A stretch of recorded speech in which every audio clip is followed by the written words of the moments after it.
prototype flying car has completed a test flight between two cities in Slovakia, spending 35 minutes airborne.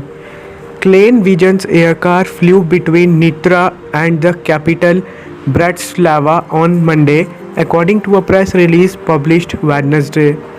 The aircar Prototype 1 is powered by a 160 horsepower BMW engine and comes equipped with a fixed propeller.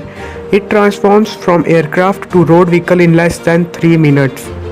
It has now completed more than 40 hours of test flights, according to Klein Vision, including flying at 8200 feet at reaching a maximum cruising speed of 190 km per hour. After landing in Bratislava on Monday, the aircraft transformed into a car and was driven into the city center by Klein Vision CEO Stephen Klein and company co-founder Anton.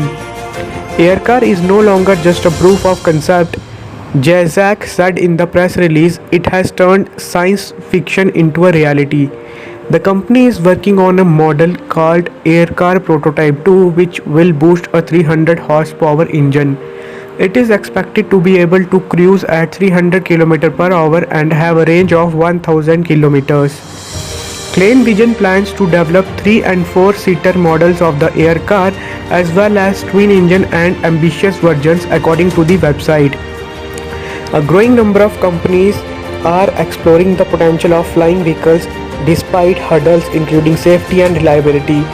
Flying vehicles would need to operate in crowded airspace near small drones and traditional airplanes, and also need a regulatory framework which could take years.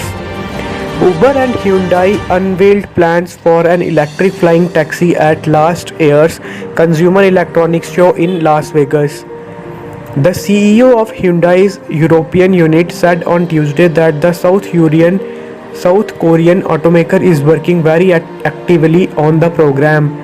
Volkswagen said in February that it is looking into flying cars in China.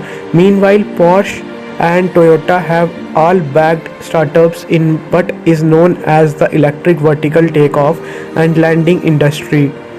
In August 2020, Japanese company SkyDrive conducted Japan's first public demonstration of a flying vehicle. The car took off from Toyota test field and cycled for around